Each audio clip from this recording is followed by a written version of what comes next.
Hace años visité una iglesia. Bueno, me da cosa los que están allá en el Seol. Antes el Seol era de este lado, pero ahora es de este. Se siente el calor. Si quieren, acá hay lugar al frente para que no se vayan a chicharrar. Hace unos años visité una iglesia y dentro de una de las cosas que se me hizo raro fue ver a una, no sé si han ido a estas iglesias que son tradicionales, en las que llegas a la cena del Señor, es lo primero que se hace a las 8 de la mañana, van llegando todos y conforme van llegando se van sentando en las bancas y hay una mesa en el centro y entonces todos pues van participando de la cena del Señor. Toman de una misma copa, todos pasan al frente, agarran un pan, pero en la parte de atrás había una mujer sentada que no participó. Entonces yo le pregunté, en estas iglesias no hay pastores, hay ancianos, y le pregunté yo al anciano si esa mujer, ¿por qué se quedaba hasta atrás y no participaba? Y me dijo, es que está disciplinada. Y yo me quedé así de, ok. Y al lado de ella había un chavo, como de unos 18, 19 años, y le dije, ¿y el chavo que está al lado de ella, quién es? Y me dice, ese es su hijo. Entonces le dije, ¿por qué razón está disciplinada? Porque ella tuvo relaciones sexuales con su novio antes de casarse y quedó embarazada. Entonces quedó disciplinada. En mi mente, entendí, tiene 19 años disciplinada. ¿Te imaginas tú una disciplina en la vida de un discípulo que tarde? ¿Sí me escuchan bien? ¿Sí? ¿Se imaginan ustedes la disciplina en un discípulo que tarde 19 años? Sé que algunos de ustedes aquí son nuevos y sé que algunos de ustedes van a decir, ¿y qué es eso de disciplina? O sea, que no lo entiendo muy bien. Dentro de la serie que estamos viendo, este es el último episodio que vamos a ver y es justamente la disciplina del discípulo. Y cuando hablamos de una disciplina, hablamos de una medida que se toma con las personas que hacen algo dentro de la iglesia, que transgreden la santidad de Dios. Ahorita lo vas a entender un poquito más, pero quiero que te guardes esto en tu mente. Dios es un Dios santo. Por lo tanto, Él ha provisto medios redentores para que nosotros participemos de esa santidad. Ahora bien, si la disciplina del Señor es un acto de amor, entonces esta no es un castigo. Parece ser que muchas veces en la iglesia la disciplina es un asunto de castigo.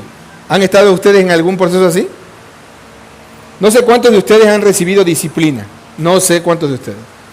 No sé si alguno de ustedes pensaría como, pues yo tengo una forma de ver la disciplina a mi manera, o yo realmente me pongo la disciplina a mí mismo. Pero quiero que por un momento podamos orar, pedirle al Señor y que Él nos revele en su palabra cómo es este proceso de disciplina. ¿Ok? Vamos a orar. Amado Padre, te damos las gracias, Señor, porque tú eres un Dios que no falla, Señor. Tú eres un Dios que eres santo y que está interesado, Señor, en nuestra disciplina. Tú eres un Dios que busca que nosotros seamos conforme a tu imagen y a tu semejanza, y que estás buscando en nosotros, Señor, el que podamos ser expuestos ante este gesto glorioso y divino que es la santidad. En el nombre de Cristo Jesús te damos la gloria. Amén. Perdón, yo no me escucho bien. ¿Ustedes sí me escuchan bien? A mí me frustra que no me escuchen. Entonces, sí me escuchan, es que tú estás al lado de la bocina, pero allá atrás, ¿sí? Ok. Voy a poner como Luis Miguel, cuando empezaba en el video. ¿No han visto ese video? Búsquenlo. No ahorita, después. Cuando nosotros hablamos de la iglesia, tenemos que ver algo que es alarmante. ¿Y sabes qué es? La permisividad que hay hoy hacia el pecado. Cuando hablamos de permisividad, ya me mandaron la... No volteen a ver la curita, por favor. Cuando hablamos nosotros de permisividad, tenemos que hablar acerca de lo que la iglesia está hoy tolerando. Pero te quiero animar a que dejemos de hacernos ciegos y que dejemos de hacernos sordos en cuanto a esto. No sirve. Porque nosotros mismos estamos en una situación en la cual no estamos ni viendo nuestro propio pecado. Para mí es algo preocupante porque la iglesia cada vez más está sumida en esta inmoralidad. Es más, la iglesia no hace nada contra la inmoralidad. Es más, tú has de saber de algún caso y estás diciendo, no están haciendo lo correcto. Quiero explicarte en esta mañana lo que es el proceso correcto. Familia, yo he estado en iglesias en las que han hecho procesos de disciplina que son vergonzosos, pero son más vergonzosos para el liderazgo de la iglesia y para el pastor que para el mismo Señor. Y son procesos duros, difíciles, que no tenían que hacerse y que realmente no son bíblicos. Quiero leerte una frase de un libro que se llama, de un hombre que se llama Miguel Núñez, y dice lo siguiente: cada vez que le perdemos el temor reverente al Señor, le perdemos el miedo al pecado. Y cuando esto ocurre, el pueblo se desenfrena porque deja de temblar ante la presencia de Dios y tiene más temor ante la presencia de los hombres. Muchas veces nosotros no disciplinamos porque tenemos miedo que al que se discipline se vaya de la iglesia. Y si se va de la iglesia, se va el dinero con él. Pero tenemos que aceptar nosotros que hay alguien que nos capacitó para vivir en esa pureza. Ojo, familia, y quiero que quede muy en claro. Ya me parezco a Sheinbaum. Quiero pruebas. No. Yo no quiero ponerme insignias de pureza que no me corresponden. Yo no quiero que ustedes piensen que quiero hablar aquí como un hombre que no peca, porque soy un pecador. No me corresponde a mí, pero al igual que todos ustedes seguimos siendo pecadores. Sin embargo, esto no anula nuestra responsabilidad de tratar contra el pecado. Pero ojo, desde la santidad de Dios, no desde la mía. Para que podamos tratar con el pecado tenemos que verlo desde la santidad de Dios, no desde nosotros. Te quiero hacer una pregunta. ¿Cómo pasaremos de ser una iglesia permisiva en cuanto al pecado para reflejar el amor de Cristo en la disciplina? ¿Cómo es que tú como creyente vas a anhelar el ser disciplinado si la disciplina que has visto en la iglesia es vergonzosa, es un castigo, es dolorosa? ¿Cómo vas a anhelarlo? ¿Qué es lo primero que vas a tender a hacer? ¿No esconderte? Porque no queremos el proceso de disciplina. Pero si nosotros creemos que tenemos a un Dios que es santo y que Él ha provisto medios santos para que participemos de su santidad, por lo tanto, la disciplina no es un medio de castigo, sino es un amor provisto por Dios para conmigo. Familia, el camino no comienza con señalar a personas, el camino comienza conociendo cuál es el atributo de Dios que debe de estar en su lugar, y vamos a hablar de él. En esta mañana tengo el deseo de hacer 3 cosas. 1 es hablarte del fundamento de la disciplina, 2 es hablarte del proceso de la disciplina, y 3 es hablarte del propósito de la disciplina, en ti y en mí como creyentes. El fundamento tiene que ser la santidad del Señor. Nosotros encontramos textos en la Biblia innumerables que hablan acerca de la santidad. Dicen que Él es un Dios santo. Pero ahora, definamos esto. Santidad en la Biblia, hablando de Dios, es que Él es puro, sin mancha, recto, intachable. Jamás yo voy a poder ser igual a Él.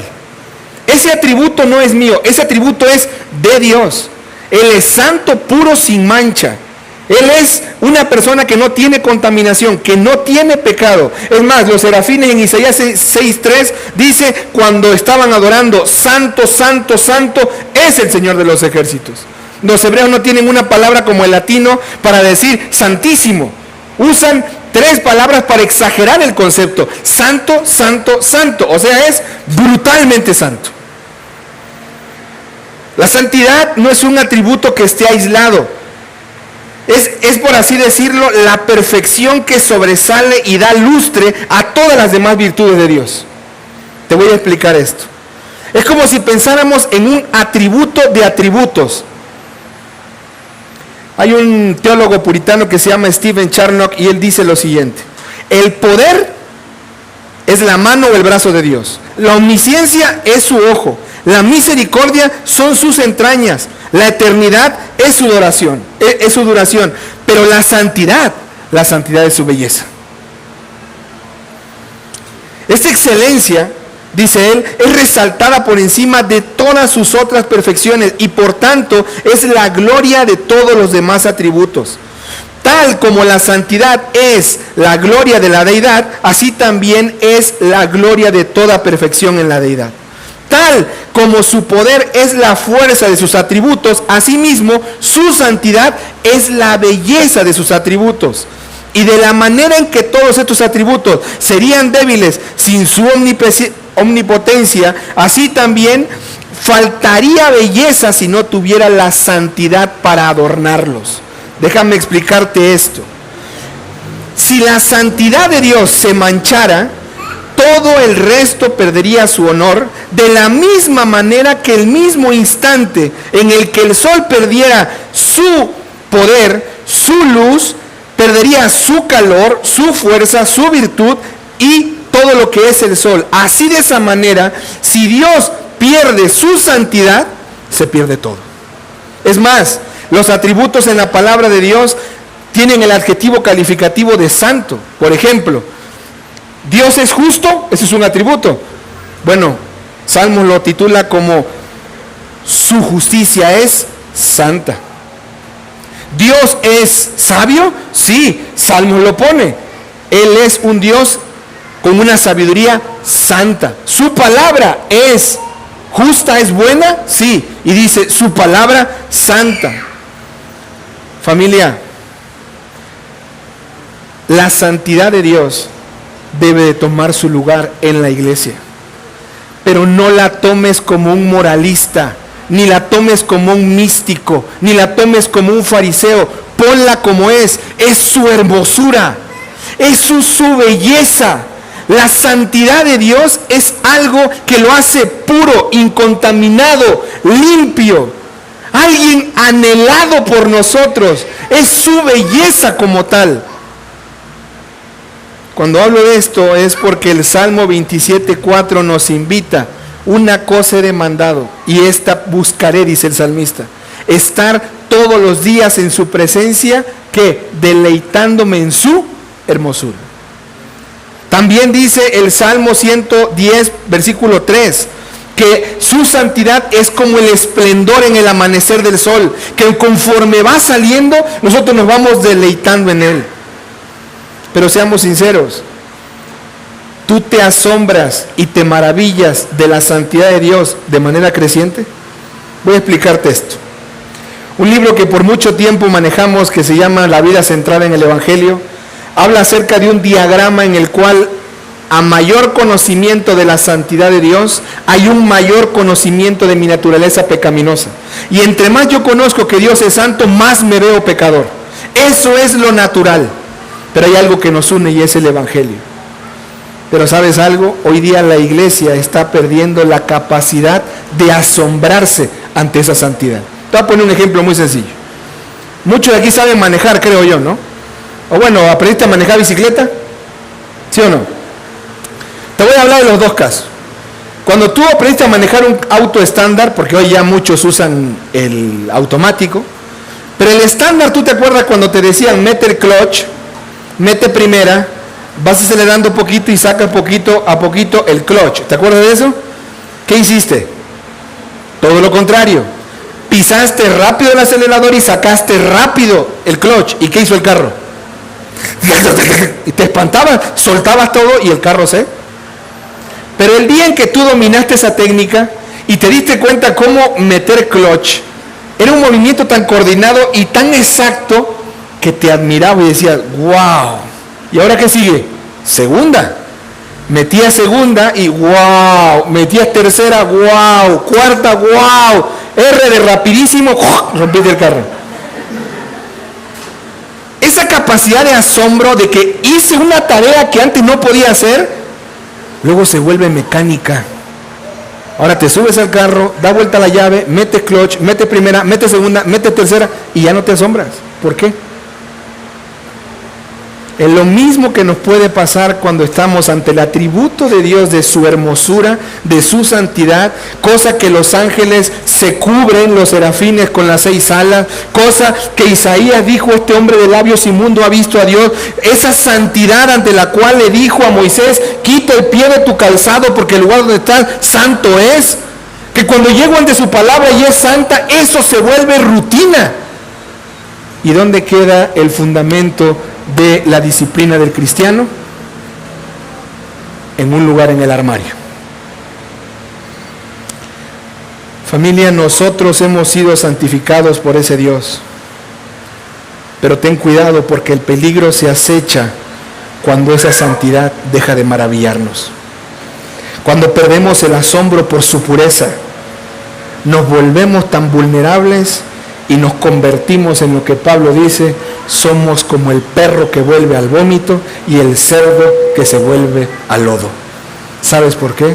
Porque perdemos el asombro de su pureza, porque dejamos de maravillarnos. En el griego y en el hebreo, que no lo sé y no soy experto en eso, las dos palabras tienen el mismo significado para hablar de santo en el creyente. Es alguien que es cortado, que es separado del ordinario y que es consagrado para una categoría única. Eso es ser santo, muy diferente a Dios. Dios es puro, sin mancha, hermoso, limpio. Nosotros no somos igual. Nosotros hemos sido santificados por Dios, hemos sido hechos santos porque nos cortó de este mundo, nos puso aparte, nos sacó de la vida ordinaria para vivir en una vida extraordinaria y celestial. Nos separó para vivir en una categoría única. ¿Estás viviendo así? Nosotros hemos sido santificados por Dios y puestos aparte de lo común, mediante la obra del Espíritu Santo. Y ojo, la obra no ha terminado. El mismo Señor Jesús, escribe Pablo en Efesios 5:27, que Él se entregó a sí mismo y limpió a la iglesia, la purificó para presentarla un día ante Él como, dice, sin mancha, ni arruga, ni cosa semejante, sino como una santa e inmaculada. Por consiguiente, si la santidad es la identidad de la iglesia, ¿qué pasa o qué se debería hacer cuando ésta es violada? Piensa. Si la santidad es violada y la santidad es la identidad de la iglesia, los líderes y los miembros de la iglesia tienen la responsabilidad de aplicar esa disciplina. Olvidar esto es mortal. Ojo familia, una iglesia, un hijo de Dios que no disciplina a sus hermanos de manera saludable, está destinada a perder su salud espiritual y desaparecer. Voy a poner un ejemplo. Así como un cuerpo que está enfermo y no es tratado y está destinado a morir si no se trata, asimismo un creyente que está en pecado, que se detectó y que tú puedes ayudarlo y no lo ayudas, está destinado ¿a qué? A morir. Hace rato platicaba con una persona y le decía yo, muchas veces nosotros somos como los que, ¿sabes qué? Mejor no le digo nada porque se va a molestar. ¿Para qué me meto en problemas? Mejor déjalo así. No te estás metiendo en problemas tú. Claro, porque no le estás diciendo nada, pero estás metiendo en un problema al cuerpo de Cristo y estás volviendo al cuerpo de Cristo cada vez más y más insensible. Es más, hablo de este tema y es como que, ya Héctor, cámbiale. Este tema no lo quiero escuchar. En mi vida no es necesario. No sé cuántos salieron de una iglesia y vinieron para acá porque venían de un proceso de disciplina y no se terminó y están arrastrando esto, o no sé cuántos procesos llevas tú en tu vida y parece que no cambias. Y ahora vamos a hablar del proceso de la disciplina. Si bien ya hablamos del fundamento, que es la santidad de Dios, y cuando la santidad de Dios es violada, tenemos el llamado para nosotros reprender al hermano, ahora la pregunta es, ¿cuál es el proceso? Porque, por ejemplo, hay una persona que se acaba de bautizar. Hay una persona que acaba de conocer al Señor y sigue viviendo en la antigua manera de vivir. ¿Qué crees que tenemos que hacer?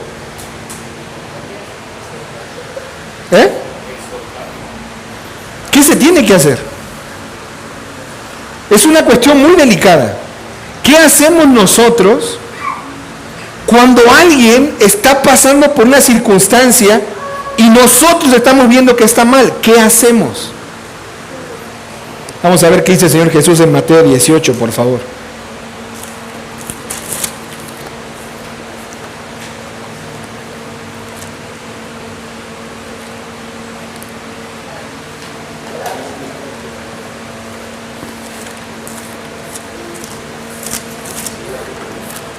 No sé cuántos te han enseñado sobre la disciplina, no sé cuál es tu proceso de disciplina preferido, no tengo idea.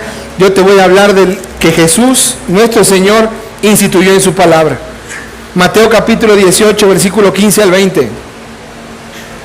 Vamos a ver aquí en esto 5 pasos que se tienen que dar cuando nosotros disciplinamos a alguien. Estos son 5 pasos, es un proceso de 5 pasos. ¿Ok? Pueden leer conmigo el versículo 15. Si tu hermano peca, ve y qué, y repréndelo a. Aquí tenemos el primer paso. Hay una responsabilidad compartida. Dice, si tu hermano qué, peca. Familia, muchos piensan que la disciplina es responsabilidad de quién, del pastor o de los líderes. Pero aquí dice, no, si tu hermano peca, ve tú y repréndele. Ve tú y habla con él. ¿Por qué? Porque lo que estamos queriendo cuidar es la santidad del cuerpo de Cristo. Y esto es una tarea que nos compete a todos, no solamente al pastor. El primer paso que el Señor Jesús dijo, si tu hermano peca, ve y habla con él, ¿a qué? A solas. Segundo paso, hay una privacidad como protección. Esto dice que a solas. El proceso inicia en la más estricta confidencialidad para resguardar al hermano. No la agarres contra mí, agárrate con el Señor Jesús si quieres, porque Él así lo dijo. Si tu hermano peca, ve y repréndelo. Primer paso. Segundo paso, cuídalo. Es confidencial lo que está pasando. Habla con él, ¿qué? A solas. Pero dice ahí algo, si te escucha, haz ¿qué? Ganado a tu hermano. ¿Sabes? El proceso inicia en la más estricta confidencialidad para resguardar al hermano. No buscamos avergonzarlo, buscamos ganarlo. Si el hermano escucha, el proceso termina allí con éxito. Voy a capturar tu atención porque sé que cuando digo esto de que tengo un chisme, de volada, volteas acá y se te va el sueño. No tengo ningún chisme. ¿Sabes cuántos procesos de disciplina hemos llevado en la iglesia? Muchos. Muchos. Y muchos han terminado aquí. En el segundo paso. ¿Sabes o has sido testigo de esos procesos de disciplina? Aquí hay algunos de mis amigos de hace años que hemos sido partícipes de procesos en los cuales no sé para qué rayos citaron a la iglesia y lo dijeron. El proceso ya tenía que haber terminado en la confidencialidad. Ahí se quedó. Ya las partes reconocieron, hablaron, listo. Dice aquí, el objetivo es ganar a tu hermano. Es que la persona diga, sí, la regué, estuve mal, ¿qué hago? Quiero ayuda. Ese es el segundo paso. ¿Sabes cuántos jóvenes? ¿Sabes cuántos matrimonios? Mira, ¿sabes cuántas consejerías prematrimoniales? ¿Con cuántas personas he platicado en el que el pecado ahí ha quedado? Yo no tengo que venir y pararme. Hermanos, les quiero comunicar que tal hermano pecó y lo vamos a disciplinar. No es necesario. Porque la Biblia dice, has ganado a tu hermano. ¿Pero qué hizo? Se arrepintió. ¿Qué es el arrepentimiento? Eso es algo importante. Ese ganado a tu hermano es si se ha arrepentido. ¿Sabes que en el griego, que no lo sé, ni en el hebreo tampoco lo sé y no lo voy a mencionar, las dos palabras son distintas? En el hebreo tiene que ver con darte la vuelta del camino de pecado que llevabas. Y en el griego tiene que ver cambiar el pensamiento. Una persona arrepentida es una persona que el Espíritu Santo le dio la capacidad de darse la vuelta a la vida de pecado que tenía. Y el Espíritu Santo trajo a su mente, a su corazón, un repudio hacia el pecado. No lo vuelve a hacer. ¿Por qué? Porque le dio ¿qué? Asco. Te dije hace rato un versículo. ¿Has visto? Yo tengo mi perra. Mi gato no se lo come, pero mi perra sí. Vomita y se come el vómito. Y se lo come todo. ¿Tú te lo comerías? Te da asco, porque no es tu naturaleza. ¿Tú te bañarías inmediatamente después de que te bañas? ¿Te meterías al lodo, como dice Pablo, el puerco vuelve al lodo, el cerdo vuelve al lodo? No, porque no es tu naturaleza. Sin embargo, el pecador que tiene esa naturaleza no ha cambiado ni su pensamiento, ni sus deseos, sino que lo continúa ¿qué? Haciendo. El arrepentimiento es el cambio de dirección y el cambio de pensamiento y el cambio de deseo hacia el pecado. Eso lo hace solamente el Espíritu Santo. Pero eso es, si hablas con tu hermano, si hablas a solas, entonces ¿qué? Ya lo ganaste. Pero Jesús aumenta la presión. Mira lo que dice en el versículo 16. Pero si no te escucha, ahí sí, dice, lleva contigo ¿a quién? A uno o a dos más, para que toda palabra sea confirmada. ¿Por qué? Por boca de dos o tres testigos. Este es el tercer paso. Aquí ya es la presión que entra en la comunidad. Si vas a llevar a dos hombres, que sean maduros, no que sean chismosos. A mí me sorprende eso, cuando hay pecadores que vinieron a confesar y ellos mismos riegan la sopa. O sea, ahí ya ni cómo ayudarles. Porque hablan con todo mundo. Porque, ¿saben? Eso es una forma de adquirir perdón, pero personal, no de Dios. Y hablan y le dicen a uno y le dicen a otro. ¿Cuál es el caso? Si Jesús está diciendo a solas, si no, dos o tres testigos, pero con un objetivo. ¿Cuál es? Que el hermano sea ganado, que el hermano se arrepienta. Lleva dos o tres testigos. Y ojo, aumenta todavía. Mira lo que dice el versículo 17. Y si rehúsa escucharlos, entonces sí que dilo a la iglesia. Y si también rehúsa escuchar a la iglesia, sea para ti como un gentil y un recaudador de impuestos. Aquí están los últimos tres pasos. Voy a repasarlo. Número 1, hay una responsabilidad compartida. Somos todos los miembros de la iglesia los que tenemos que confrontar a una persona. Número 2, tenemos que hacerlo en la privacidad, es a solas. Número 3, es ahora el aumento de la presión porque metes a dos o tres testigos. Número 4, llamas a la familia de Dios.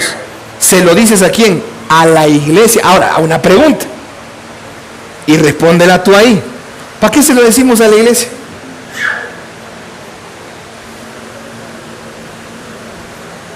Es pregunta seria.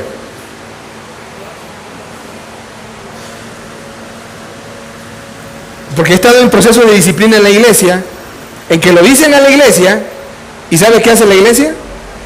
Siguiente domingo, a ese hermano no lo hablan. Lo marginan, lo repudian. Hablan de él como, ahí va el que hizo tal cosa. Mira, ahí llegó, sí, fue con esa. Sí, mira, y se robó tanto. Sí, ese es el que está ahí. De hecho, lo tienen sentado atrás porque está disciplinado. El objetivo de decirlo a la iglesia es uno.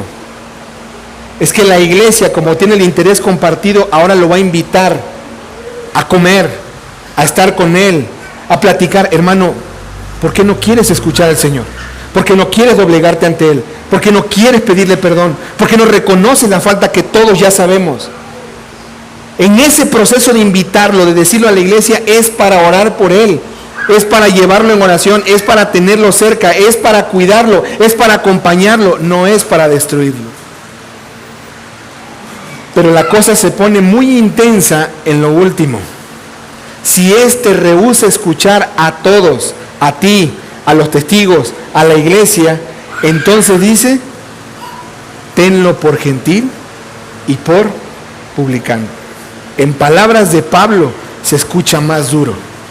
Vamos a 1 Corintios 5, por favor. No pierdas Mateo, apártalo ahí, pero vamos a 1 Corintios 5.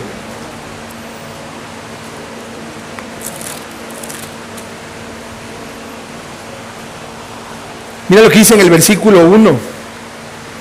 En efecto, dice, 1 Corintios 5, versículo 1, en efecto, se oye que entre ustedes hay inmoralidad, y una inmoralidad tal como no existe ni siquiera entre los gentiles, al extremo de que alguien tiene la mujer de su padre.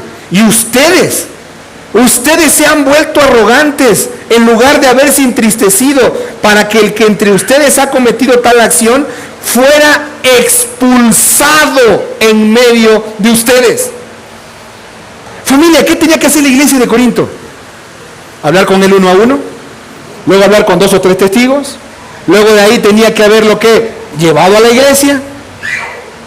¿Crees que lo hicieron? No. No aplicaron ninguna disciplina.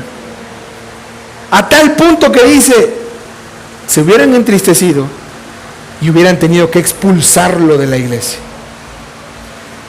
Mira el versículo 3, Pablo ya está en un tono alto. Yo, dice, por mi parte, aunque ausente en cuerpo, pero presente en espíritu, como si estuviera presente, ya he juzgado al tal que cometió tal acción. En el nombre del Señor Jesús, cuando estén reunidos y yo con ustedes en espíritu, con el poder de nuestro Señor Jesús, entreguen a ese tal, ¿a quién? A Satanás, para la destrucción de su carne, a fin de que su espíritu sea salvo en el día de ¿qué?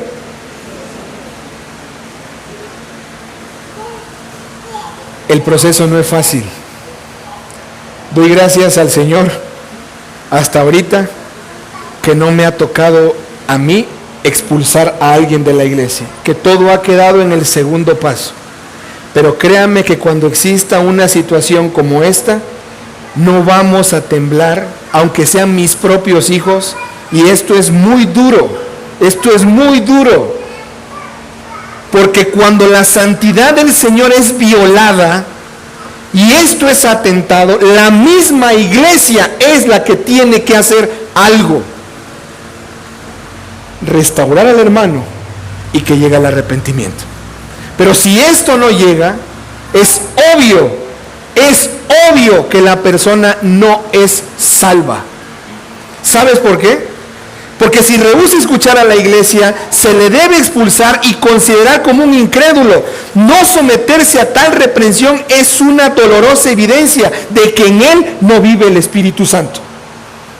Porque el Espíritu Santo convence de pecado, justicia y juicio. Lo digo con temor y lo digo con dolor. ¿Sabes por qué? Porque ninguno de nosotros está exento. Puedo ser yo mismo el que haga esto. Y ustedes como iglesia son los responsables de la santidad del Señor en su pueblo. ¿Por qué has cerrado los ojos? ¿Por qué te has hecho de oídos sordos? ¿Por qué toleras la miseria del pecado a tu alrededor? ¿Porque te quieres hacer buena onda? ¿Porque te quieres hacer alguien inclusivo? El que me niegue delante de los hombres, lo negaré delante de mi Padre. Ten muchísimo cuidado, porque quedar fuera y excomulgado es un proceso que es para destrucción de tu carne. ¿Qué hacemos, Héctor, cuando una persona fue procesado en una disciplina, en una iglesia, mejor se salió de ahí y el proceso no terminó? Esa persona vive en maldición. Héctor, ¿qué estás diciendo? ¿Cómo? Mira lo que dice Jesús, capítulo 18, regresamos ahí, versículo 18. Y quiero que por favor, si vienes de esas iglesias de atar y desatar, si vienes de esas iglesias en las que tenemos una reunión de oración y donde estén 2 o 3 congregados en mi nombre y estaré yo en medio de ellos, quiero que corrijas tu pensamiento, porque lo que acabamos de leer de Mateo de la disciplina, el contexto me arroja a mí a una aplicación. Por favor, mira el versículo 18. En verdad les digo que todo lo que ustedes aten en la tierra será atado ¿en qué?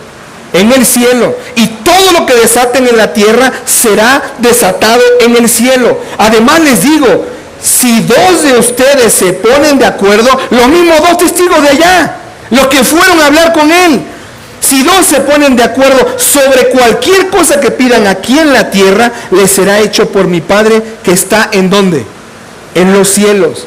Porque donde están 2 o 3 como testigos reunidos en mi nombre, ahí estoy yo ¿en qué? En medio de ellos. Si 2 o 3 pastores, 2 o 3 líderes, 2 o 3 miembros de tu anterior iglesia se reunieron, oraron por ti y te ataron a las manos de Satanás para destrucción de tu carne, aunque cambies de iglesia, esa maldición continúa contigo. No se puede desatar, porque el Señor lo dijo. Si ustedes se ponen de acuerdo, esa disciplina que ejerzan en el creyente se tiene que llevar a cabo, y si no, Él está despreciando mi disciplina y por lo tanto lo voy a destruir. Pero no yo, que Satanás se encargue de él. Es doloroso, es duro, es difícil la disciplina, pero es llegar a ese punto. ¿Por qué llegar hasta ahí? ¿Por qué llegar hasta ahí? A nadie le gustaría estar ahí, ¿verdad? Te digo algo, a mí tampoco me gustaría orar por ti así. No, para nada, no es mi deseo. Por eso vamos a ver lo que dice Hebreos, capítulo 12.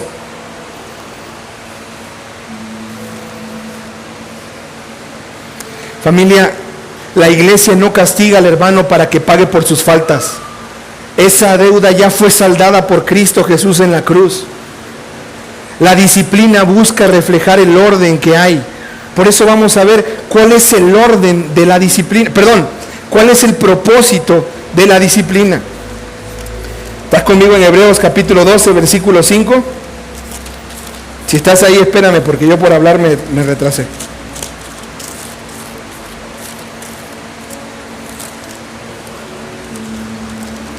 El texto que vamos a leer en este momento nos revela el corazón de un pastor buscando el arrepentimiento en su iglesia.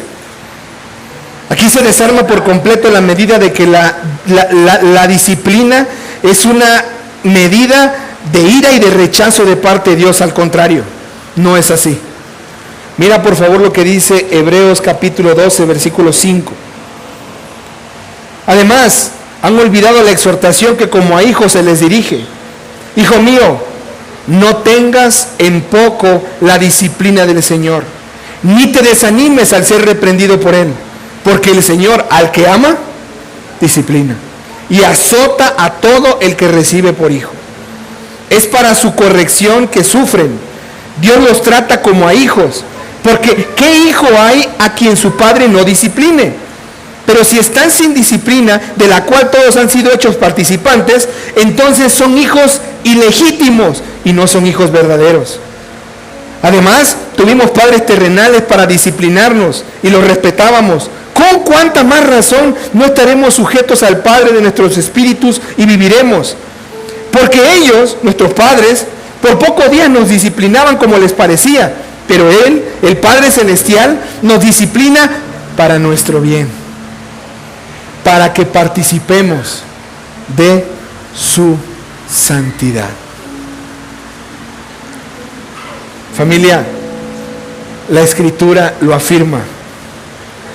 La disciplina tiene un propósito, que el hermano se arrepienta, que el hermano sea restaurado, pero que, ¿sabes? Que él pruebe el amor de Dios, que quiere que participe de su disciplina, de su santidad. La ausencia de disciplina no es un beneficio. Yo estuve en situaciones en las que oculté mi pecado por mucho tiempo. Y yo decía cada vez que no se descubría, ay, qué bueno que no. Y yo pensaba, ya la armé, no se supo. Familia, eso no es un beneficio, es una maldición. Es señal de un abandono espiritual. Aquel a quien Dios no disciplina carece de la cobertura de un padre legítimo. Si nuestros padres terrenales nos educaron según su propio parecer, con sus imperfecciones, pero Dios lo va a hacer de una manera perfecta, con un propósito glorioso. Es para nuestro bien, es para que participemos de su santidad. Cuando un hijo cae en pecado y no es corregido, su comunión con el Padre se fractura. El pecado va a adormecer la conciencia. Ese mismo pecado va a levantar un distanciamiento enorme. ¿Has escuchado pecadores que después de pecar y confiesan el pecado dicen, es que por más que oro, Dios no me contesta, lo siento lejísimo? Es tu pecado lo que logró eso.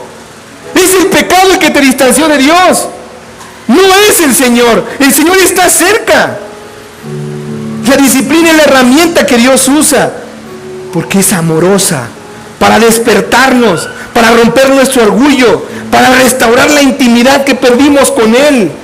Amado hermano, si no estás corriendo a la disciplina, te estás quedando en la miseria, te estás quedando en el dolor, en lo podrido del pecado. Te lo ruego por amor al Señor, corre a Él.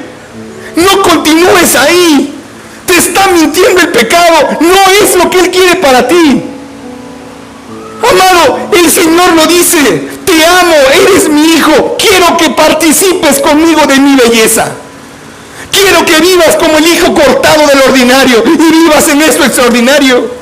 Por eso morí por ti, por eso te salvé. No quiero que vivas como el perro, ni quiero que vivas como el cerdo. Te he dado una nueva vida, te he dado una nueva naturaleza. Ven a mí. El Padre es muy justo, pero su disciplina trae fruto apacible de justicia. No te quedes ahí. No te dejes engañar. Cristo sufrió el castigo de nuestra paz por nosotros. Y al ser disciplinados como hijos, no experimentaremos condenación, sino una restauración que nos devuelve a la belleza de su santidad.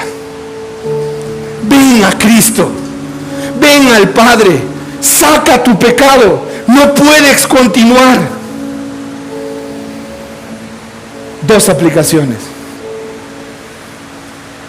En primer lugar, esto es personal. Haz un examen en tu corazón. Hay de aquellos, dice la Biblia, que a lo malo llaman bueno. No te confíes en tu corazón. Dile al Señor, Padre, por favor, hazme ver qué hay en mí que estoy tolerando. Necesito arrepentirme. Dame ese arrepentimiento. Pídeselo tú a Dios. ¿Dónde? Tú hazlo en secreto. Pero no lo hagas para ganar el favor de Dios o por miedo a que no te destruya. No. Hazlo porque Cristo ya pagó por tus pecados y su gracia te capacita para venir a Él, aborrecer el pecado y abandonarlo. Y hago una invitación como iglesia. Este proceso de disciplina debe de arrancar de nosotros la indiferencia. No me importa cómo está el hermano, que sufra, que le vaya como sea. Ya no podemos hacernos ciegos, ni podemos hacernos sordos ante el pecado del hermano. No. Debemos asumir nuestra responsabilidad. Como decíamos en Tabasco cuando tenía 18 años, no le sacatees al parche, que no se te haga así. Ve y habla con él. Confróntalo con amor, busca su arrepentimiento. No lo vas a regañar, lo vas a animar a que se arrepienta. Toma ese lugar. Si ves a un hermano tomar el camino hacia la muerte espiritual, ¿a poco lo dejarías? ¿Tú dejarías que tu hijo, así de pequeño, vaya con el fuego y él quiera asesinarse? ¿Lo dejarías? Entonces, ¿por qué dejas a un hermano en la fe que continúe en su pecado? ¿Dónde lo puedes hacer? Aquí, en la iglesia. En la iglesia en casa. En tu familia. Tú tienes la capacidad porque Dios te la ha dado si eres su hijo. Recordemos, la disciplina no es un medio de castigo, es un amor provisto por Dios. Me confronta, me anima a ser como el Padre. Porque al final, ¿sabes qué? Lo que se obtiene en mí es un fruto apacible de justicia, y eso es el carácter de Cristo.